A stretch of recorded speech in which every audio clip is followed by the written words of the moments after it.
Terima kasih para undangan, para tokoh, para pemangku adat, baik dari DAD sendiri, tingkat Kalbar ataupun kabupaten kota, dan yang terhormat Sekretaris Jenderal MADN, Bapak Yakobus Kumis, sekaligus Bapak angkatnya orang Madura Kalbar. Setuju? Luar biasa, abang punya anak sudah ketemu gede. Dan yang terhormat para tokoh saudara-saudaraku dari Melayu, Bugis, Batak, dan dari Babalomora tadi, atau Jawa, China, dari NTT, NTB, Papua yang ada di tengah-tengah kita ini. Mohon maaf yang tak terhingga dari saya sebagai pencetus daripada deklarasi lintas etnis ini, yang tak kalah pentingnya, yang selama ini kita tunggu-tunggu.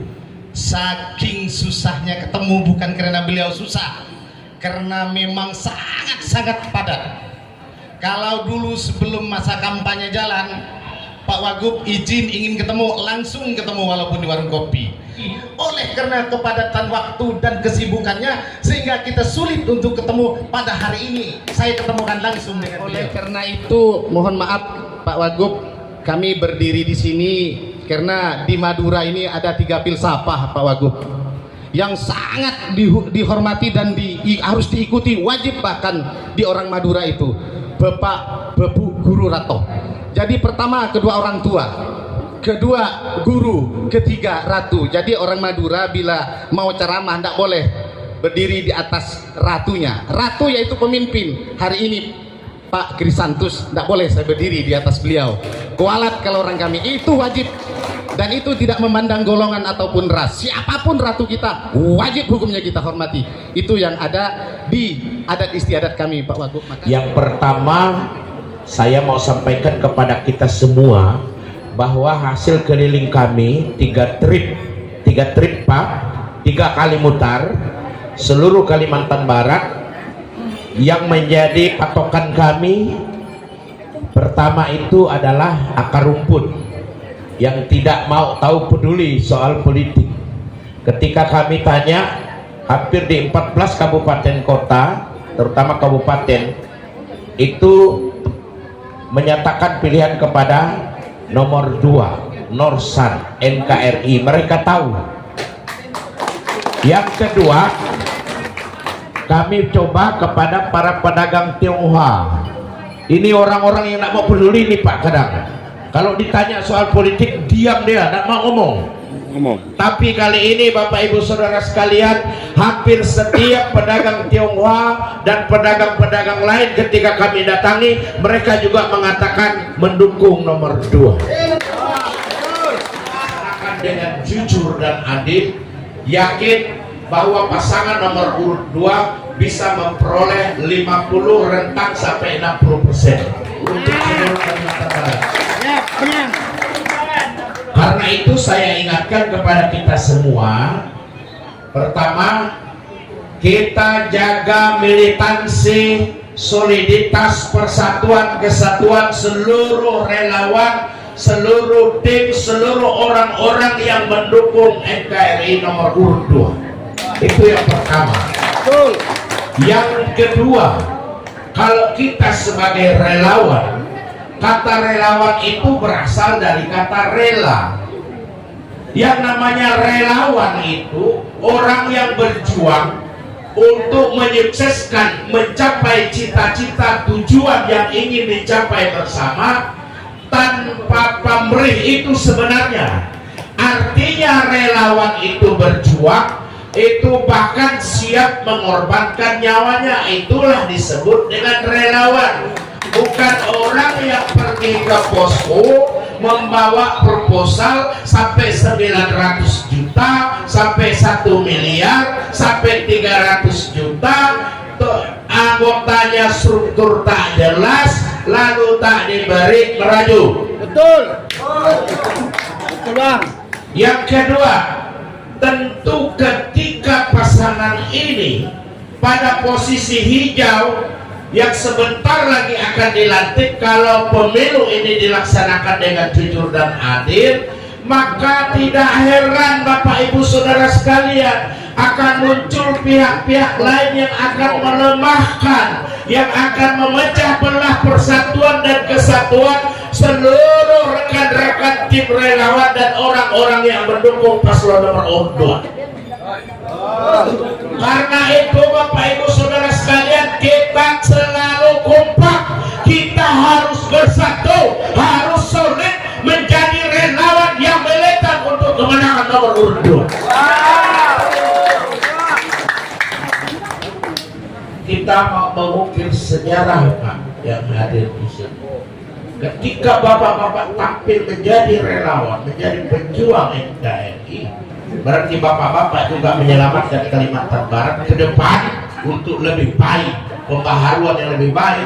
Kita akan memilih seorang pemimpin yang betul-betul diridhoi oleh Allah Subhanahu wa taala, oleh Tuhan. Mungkin ya di antara ini ada yang belum pernah lihat langsung. Pasti ada kan Pak? Baru lihat foto. Saya berkarir politik di Sanggau mulai dari tahun 1999 menjadi anggota DPRD Kabupaten Sanggau sampai 2004. Kemudian 2004-2009 saya menjadi ketua DPRD Kabupaten Sanggau. Kemudian 2009-2014 saya terpilih sebagai anggota DPRD Provinsi Kalimantan Barat, Dapil Sanggau Sekadau. Kemudian 2014-2019 saya terpilih lagi menjadi anggota DPRD Provinsi Kalimantan Barat, Dapil Sanggau Sekadau. Kemudian 2019-2024 saya terpilih menjadi anggota DPR Republik Indonesia, Dapil Kalimantan Barat 2 yang meliputi Kabupaten Sanggau, Sekadau, Melawi, Sintang, dan Kapuas Hulu.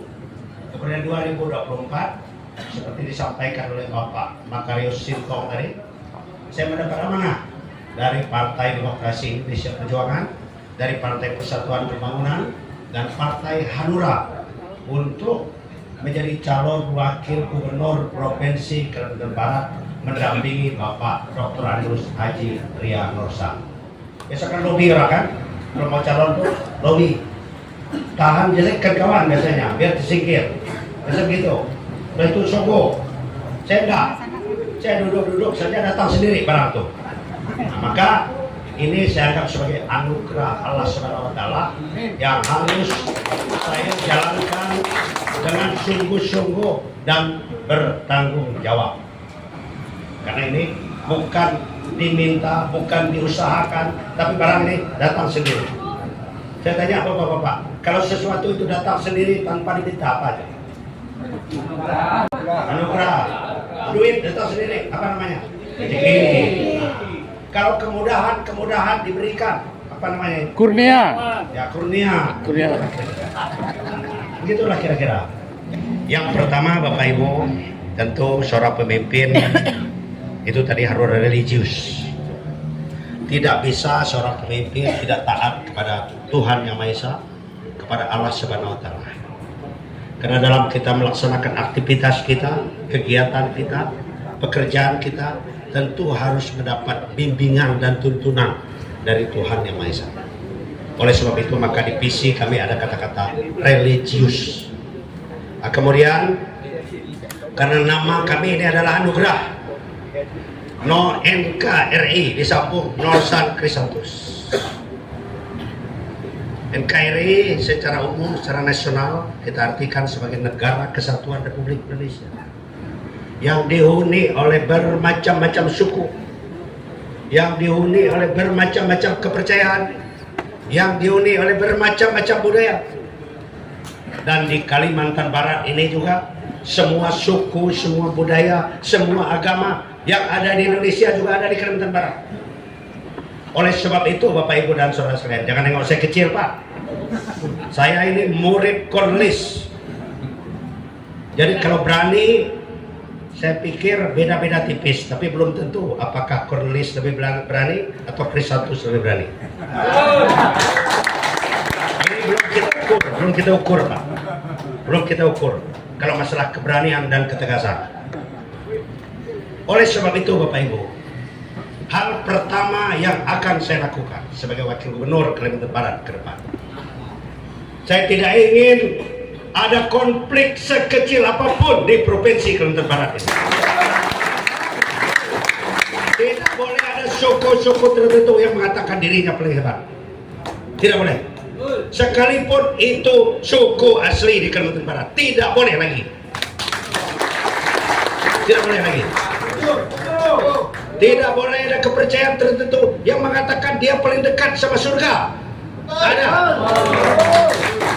Karena Bapak Ibu Saudara sekalian bisa ingat, tidak ada satupun manusia di dunia ini yang bisa bercita-cita dari dalam rahim ibunya nanti saya jadi lahir sebagai suku apa, sebagai agama apa. Oleh sebab itu Bapak Ibu, ketika kita dilahirkan, kita harus menerima anugerah yang diberikan oleh Allah Subhanahu wa taala. Artinya apa? Kita sama di mata Tuhan, sama di mata Allah Subhanahu wa taala. Tidak ada yang tinggi yang rendah, tidak ada yang hebat dan tidak hebat. Tidak ada. Maka ke depan Pak Yakobus Komis, saya ingin selain suku Dayak, Madura, Batak dan semua suku yang ada di Kalbar bentuk satu organisasi, karena saya ingin mendata seluruh suku bangsa yang ada di Kalimantan Barat yang harus mendapatkan perlakuan dan perlindungan serta pengayoman yang sama dari pemerintah Provinsi Kalimantan Barat. Jadi nanti Pak kalau ada apa ribut-ribut, saya ke depan Pak. Saya ke depan, saya tidak mau ada orang Kalimantan Barat ribut-ribut. Nah, saya ingin kita seperti ini. Ini kan NKRI ini. Betul Pak? Bhinneka Tunggal Ika kita ini. NKRI memiliki harkat martabat dan harus mendapatkan perlakuan yang sama oleh pemerintah Provinsi Kalimantan Barat ke depan. Deklarasi relawan lintas etnis Kalimantan Barat. Satu. Kami relawan lintas etnis Kalimantan Barat. Siap menjunjung tinggi perdamaian dan siap menjaga kondusivitas pilkada di Kalimantan Barat. Dua. Kami relawan lintas etnis Kalimantan Barat siap mengawal proses demokrasi di bumi Kalimantan Barat berdasarkan asas jujur, adil dan bermartabat. Tiga. Kami relawan lintas etnis Kalimantan Barat siap mendukung dan memenangkan pasangan Bapak Norsan Krisantus untuk menjadi gubernur dan wakil gubernur Provinsi Kalimantan Barat periode 2025 2030 2030 NKRI